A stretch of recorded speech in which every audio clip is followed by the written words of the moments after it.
Et voilà, j'ai retrouvé la pièce. On peut maintenant continuer.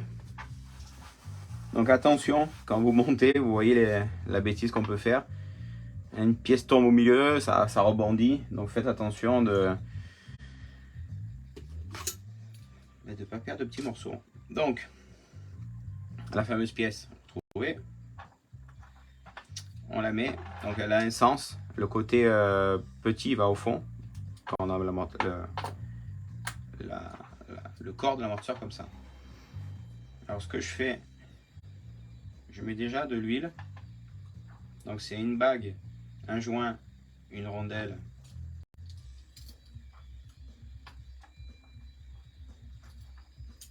Puis la grande bague. Pareil. Voilà, toujours mettre un peu d'huile. Donc ça c'est la partie, on s'en met plein les mains. Hop. Et le bouchon. Par contre le bouchon, juste je le visse un peu, je le bloque pas. Donc x4. Là en l'occurrence le joint il était déjà bloqué dedans.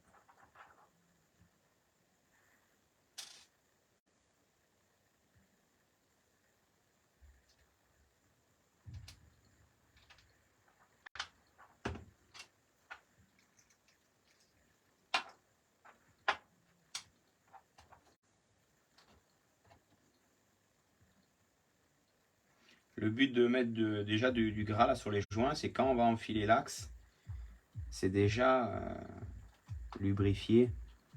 Ça va pas accrocher ou abîmer les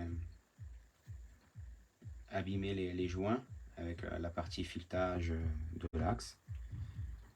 Ça permet déjà de suite que ça travaille comme il faut.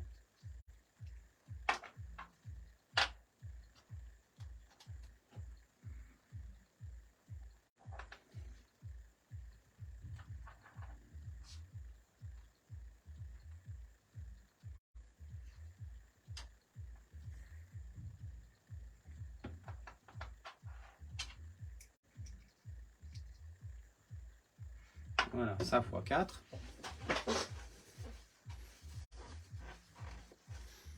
Donc, maintenant on enfile l'axe.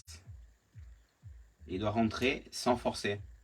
C'est pour ça qu'ici on bloque pas. Donc une fois que l'axe il est monté, que c'est libre, là je le serre à la main et on bloque après. Mais surtout quand vous y allez, vous le faites bouger. Voilà, faut pas que vous forciez parce que sinon ça pourrait abîmer les joints.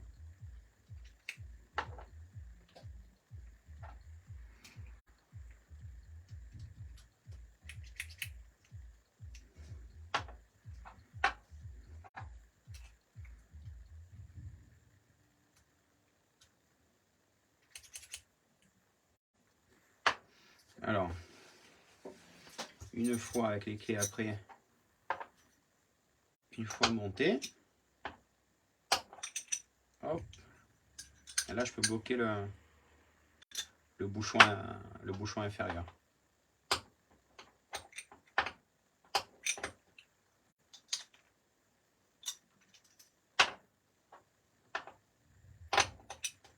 Parce que le corps, il a les empreintes hexagonales, et avec les clés, là c'est fait pour. Comme ça au moins on travaille proprement et on n'abîme pas. Voilà, une fois que c'est monté, l'amortisseur, il faut toujours que ça soit bien libre bien sûr. On va monter l'axe, plutôt la chape.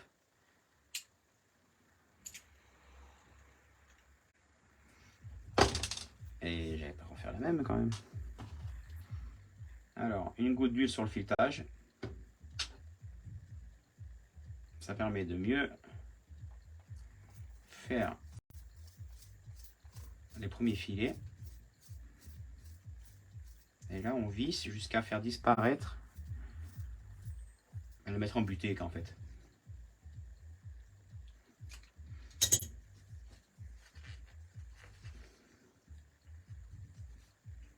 Voilà. Et si on mesure, on devrait être autour des 22. Voilà. Donc,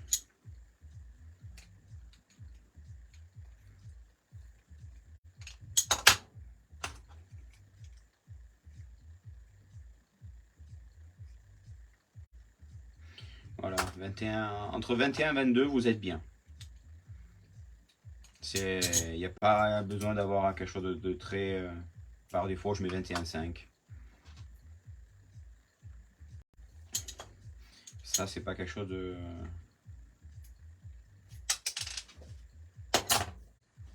Hop là. Donc pareil avec la clé, ça m'aide aussi à emboîter les... Voilà, la petite chape. Donc je lui dis ici entre 21 et 22, vous êtes dans le bon. Donc bien sûr là c'est x4.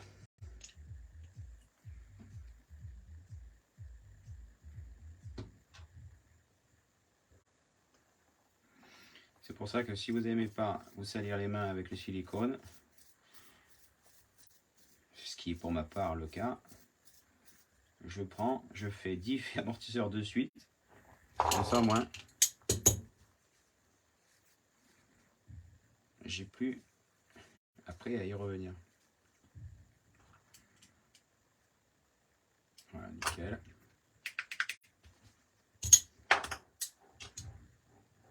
Alors ici la chape elle a un sens, je sais pas si on va réussir à voir, là elle est toute lisse, et ici on voit là, voilà le bris là, ça fait un cercle. Ben, en fait ça c'est le côté où il faut emboîter. Parce que c'est un côté qui est légèrement plus grand exprès.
Donc voilà, ça c'est quelque chose, et après l'amortisseur en lui-même il est vraiment top. Donc comme vous le montez la première fois, comme il vous fera la vie de la voiture, franchement c'est vraiment, il n'y a quasiment aucune pièce d'usure sur cet amortisseur. Donc mis à part peut-être si vous perdez une bague en démontant, ou que peut-être après la chape elle aura pris un peu du jeu, mais sinon c'est de ce côté là l'amortisseur en lui-même c'est quelque chose qui est top, qui a vraiment pas d'usure à ce niveau. Après la seule chose qui peut arriver c'est sur un crash, peut-être tordre une tige d'amortisseur, c'est la seule chose qui peut vous arriver, parce que bon, le crash ça se déforme tellement que la tige elle peut... Voilà, mes 4 amortisseurs sont montés.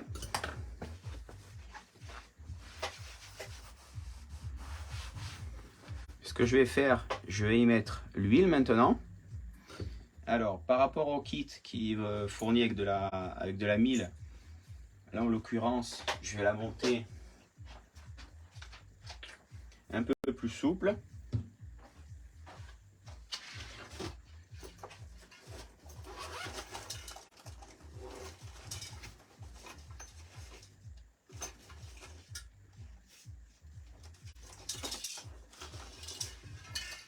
je vais y mettre de la 800.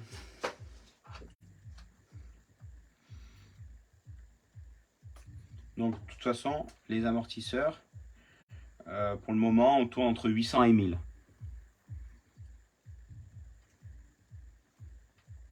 Donc là, je viens de faire le plein au 80% à peu près.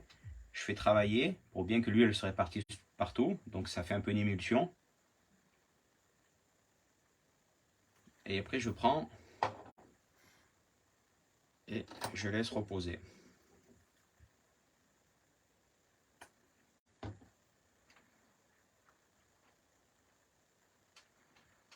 Donc quand vous faites les amortisseurs, c'est important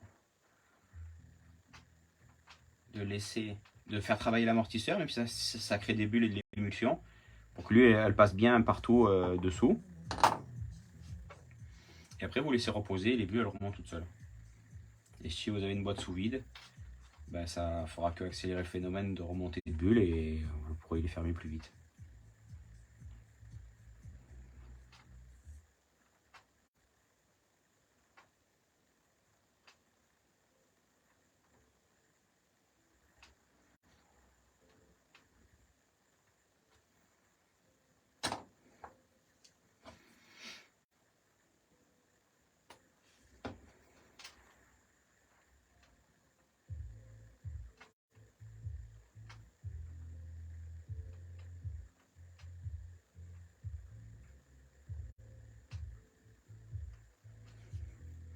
Voilà, ça c'est fait pour le remplissage. Alors, tiens, ça j'avais pas fini. J'ai déjà mis les coupelles dans les bouchons. Donc le joint torique, on l'enfile sur la tige en métal, une bague plastique dans le corps, dans le bouchon, et voilà. Et ça, après, on les met de côté quand on va les fermer.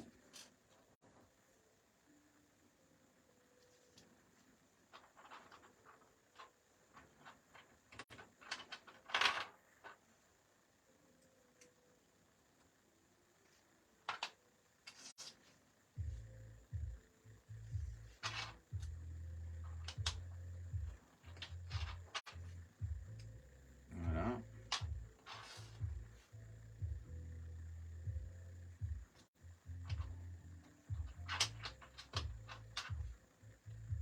Voilà. Donc, tout ça, c'est prêt. Les amortisseurs, ben, ça prend son petit temps, là, ça va remonter. Voilà, amortisseur, on les met de côté.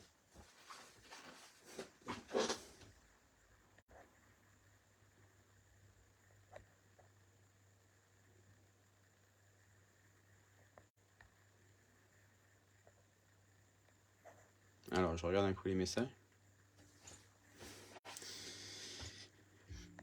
Alors, question intéressante de Philippe Barren. Quelle est la différence que je la reprenne. Quel est le rapport entre la viscosité de l'huile et la dureté des ressorts? Alors déjà, c'est un compromis. On ne peut pas avoir un ressort très mou et une huile très dure, parce que sinon, ça ferait un amortisseur un peu chewing-gum, et il y a toujours un rapport équivalent entre... Ce qui fait la dureté principale, c'est le ressort. L'huile, elle sert que pour calmer l'effet rebond du ressort, pour pas que la voiture soit un kangourou, qu'elle fasse comme ça. Donc l'huile, elle permet de calmer principalement cet effet rebond du ressort. À savoir que plus on ramollit l'huile, plus on va chercher du grip. Plus on va être prêt, surtout sur l'électrique, de suite, mais par contre peut-être en fin de run un peu moins bien, parce que la voiture elle va commencer à avoir trop de mouvements de caisse. Donc c'est un compromis à avoir. Par exemple les ressorts, si on durcit, on limite le roulis de la voiture, et on donne plus de force, parce que quand la voiture prend du roulis, au lieu de prendre du roulis et de s'écraser, elle va plus retransmettre cette force via les ressorts plus durs aux pneus et donner plus de grip. Mais ça peut être aussi l'inverse, quand il y a trop de grippe, il faut mettre un ressort plus dur parce qu'en fait la voiture elle prend trop de roulis et ça devient un bateau. Donc c'est un rapport, les amortisseurs, entre s'il n'y a pas de grippe, la voiture elle glisse, elle prend pas de roulis. Donc là il faut chercher à ramollir pour lui donner un peu de roulis. C'est un rapport un peu dans cet esprit-là. Les amortisseurs, comme il faut le penser pour savoir si on est dans le bon ou non. Là aujourd'hui sur la GT8 électrique, on est entre 800 et 1000. 800 c'est pour, on va dire, plus piste glissante ou froide. 1000 ça va être plus sur du piste chaude et grippe. Alors, en amortisseur, en ressort, d'origine c'est du blanc. Alors le blanc c'est quelque chose qui passe partout, qui marche bien. Par défaut on roule un cran plus souple sur l'électrique et même sur la thermique. Donc on roule avec 4 rouges, un cran en dessous des blancs. Pour la bonne raison que les blancs fonctionnent bien, mais mettent un peu plus de temps, surtout sur l'électrique où on a des runs que de maxi 7 minutes en course, d'avoir quelque chose de plus prompt dès le début à générer du grip et de la performance au détriment un peu du fin de run. Que le blanc, la voiture elle va être plus saine, mais ça mettra un peu plus de temps à se mettre en marche au début. Donc voilà. Alors maintenant on va pouvoir fermer les diffs. Donc là je vous conseille tournevis électrique.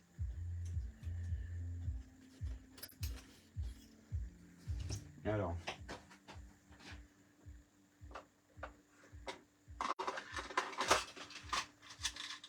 moi ce que je fais, on récupère les diffs. Ben voilà, là ça s'est bien reposé. Avant de faire quoi que ce soit, c'est faire le premier pré-filetage dans le corps pour se faciliter la vie. Donc moi je prends une vis, je mets un peu de gras sur le filetage et à l'aide d'un tournevis électrique,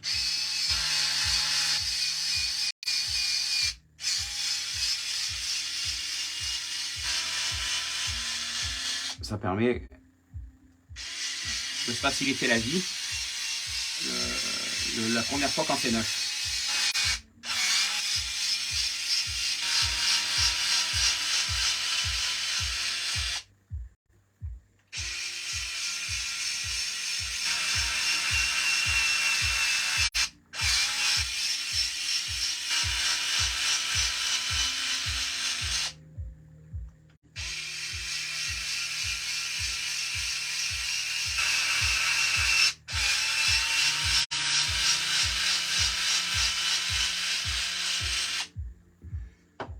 Voilà.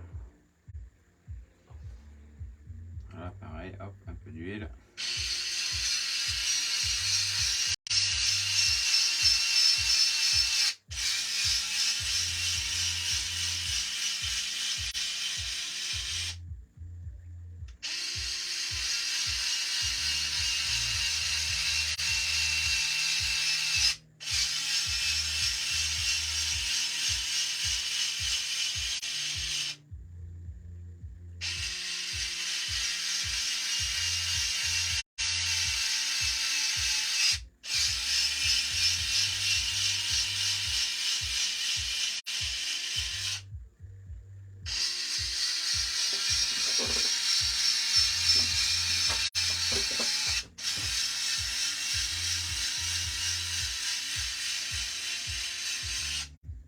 Voilà, comme ça moi le pré-trou il est fait.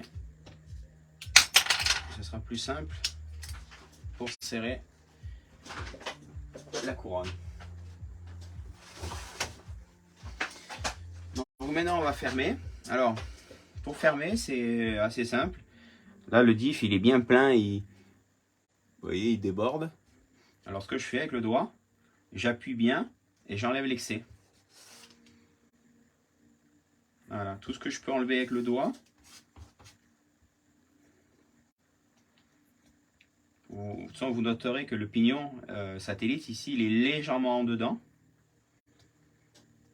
Donc comme ça moi, voilà, une fois que c'est enlevé, avec un tournevis plat, je vais vider le trou central. Parce que ce trou-là va être comblé par la noix qui va rentrer. Voilà. Maintenant que c'est fait, là, je l'aligne. Lui, pareil, je le mets bien au centre. Et on prend, on ferme. Et là, vous n'avez pas d'huile qui déborde, rien. Et le diff, il est parfaitement rempli, sans trop en avoir ou sans en manquer.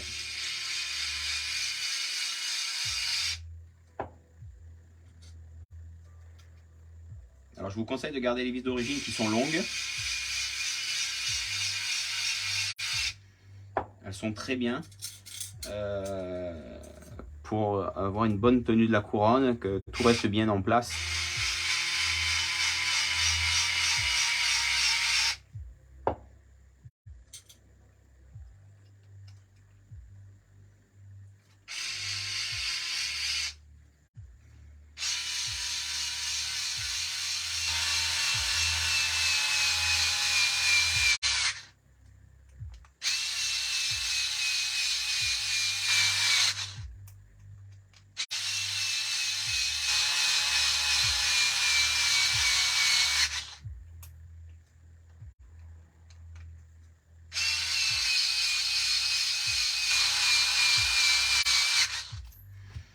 Alors par défaut, moi je finis toujours à la main pour être sûr de mon serrage. Voilà, le diff il est fermé. On vérifie, il tourne normalement, il n'y a pas de point dur ou autre. Voilà, diff arrière il est fait. On va faire pareil sur l'avant. Alors là, c'est de la 300 000. C'est un peu plus...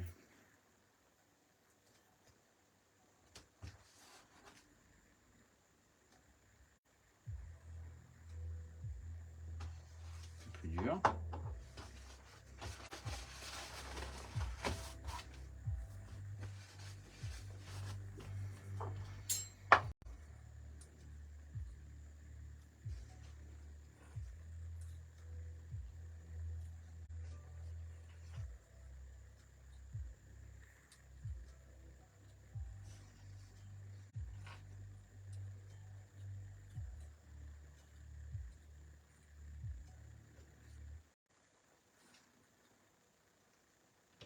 Hop, on aligne. Là, pareil, on aligne. Hop. Et on ferme.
Et on finit à la main.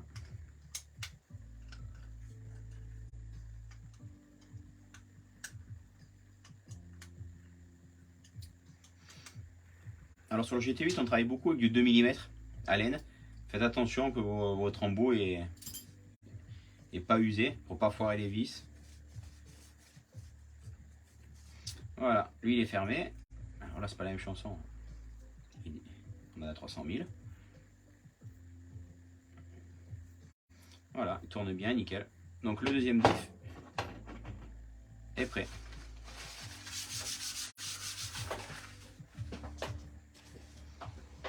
Alors, je regarde qu'il n'y ait pas des messages. Non. Alors, maintenant, on va finir les amortisseurs. Là, par rapport à un 5e, c'est facile parce que l'huile, elle est très souple. Donc ça remonte très vite, les bulles. Il n'y a pas besoin de se rendre fou à attendre. Donc, je remplis à ras-bord. Je prends un chiffon, un amortisseur. Donc là, j'ai la tige détendue, remplie à ras-bord. Je commence à visser. Jusqu'à ce qu'il y ait de l'huile, voilà, qui commence à sortir. Donc là, je commence à remonter la tige. Bon, j'essuie en même temps.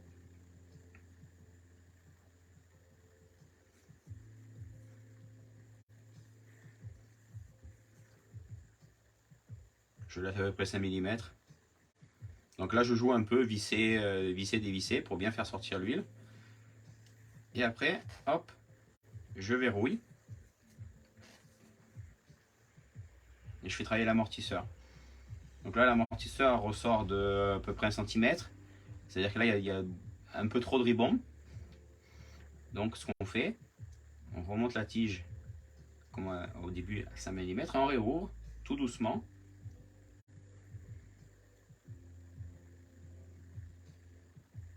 Alors, il y a de l'huile qui sort. De temps en temps, il suffit de vraiment pas beaucoup. Je joue un peu fermé ouvert, fermé ouvert. Hop, et vous voyez, c'est pas beaucoup, mais je rebloque en essuyant. Et hop, je fais travailler.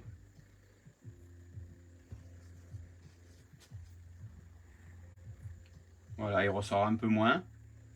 Donc on va dire que 5 mm, vous voyez, ça va. C'est quand c'est neuf, première fois que vous faites des amortisseurs, c'est bon. Une fois que ça aura rouillé un peu, ça va perdre ce petit ribombe et l'amortisseur, il sera parfait. Donc n'essayez pas d'avoir, quand vous faites ça, que la tige reste dedans. Parce qu'en fait, dès que ça va rouler un peu, l'amortisseur va finir de se mettre en place dedans l'huile et tout comme il faut. Et vous allez avoir un amortisseur qui va peut-être être un manque d'huile. Donc quand vous le faites et qu'il ressort voilà, de ça, c'est pas grave. C'est quelque chose qui va se perdre une fois en piste. Et ben, hop. Voilà. Un amortisseur de près. Alors ce que je peux vous conseiller, c'est cette petite bague en métal. Vous voyez, elle peut, là elle reste bloquée, mais elle peut partir si vous ne faites pas attention ou si vous faites tomber l'amortisseur. Donc je vous conseille de mettre peut-être une petite goutte de cyano pour que comme ça, quand vous la montez, vous prenez par exemple ça, vous mettez vraiment, mais même pas une goutte, hein, c'est juste un filet, vous prenez une lame que vous mettez dans la cyano et hop, vous venez poser un peu. Et vous le posez ici pour pas appuyer et que la faire sortir, la faire dépasser. Donc vous prenez quelque chose de plat, vous appuyez et quand vous avez mis la colle, vous appuyez tac et elle sera nickel en position. Et puis comme ça, c'est une petite astuce pour être sûr de ne pas la perdre. Parce que ce qui fait le mouvement, c'est pas la métal, c'est la plastique dans le bouchon ici là pour que ça bouge. Donc ben, un amortisseur x4. Hein. Ça va pas changer.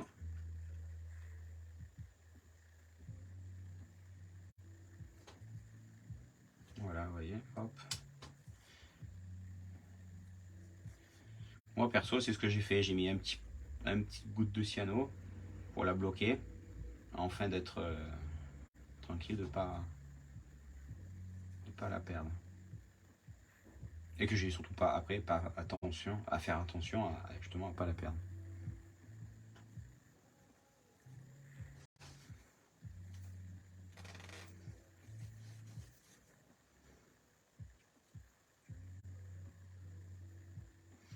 Hop.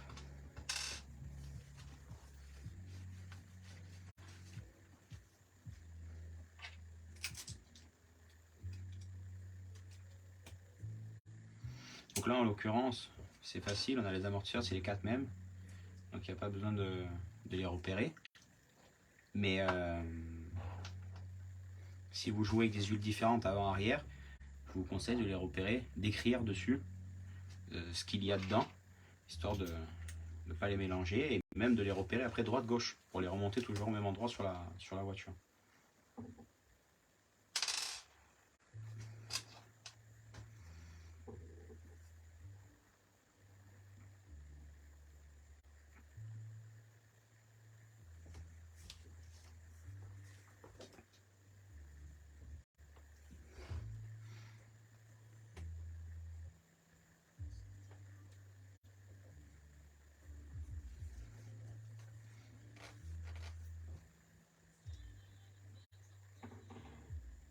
Voilà.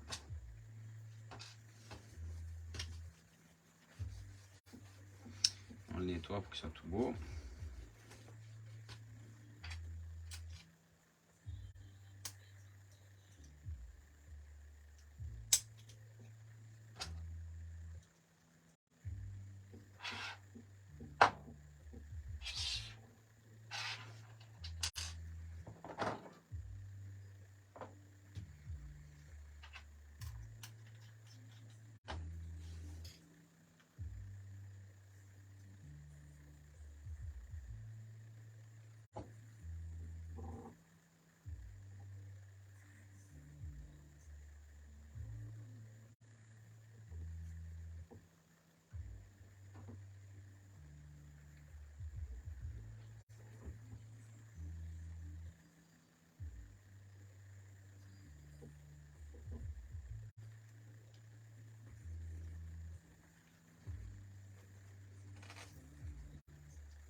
Et voilà.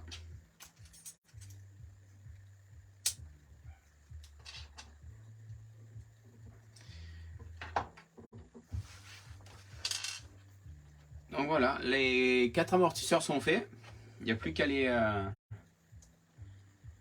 à passer à l'étape suivante, qui est le montage proprement du châssis.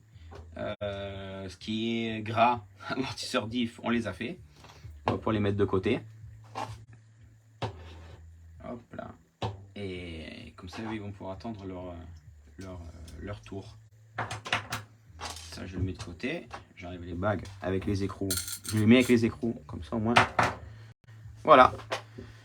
La place, elle est faite. Mais à tout à l'heure pour le reste.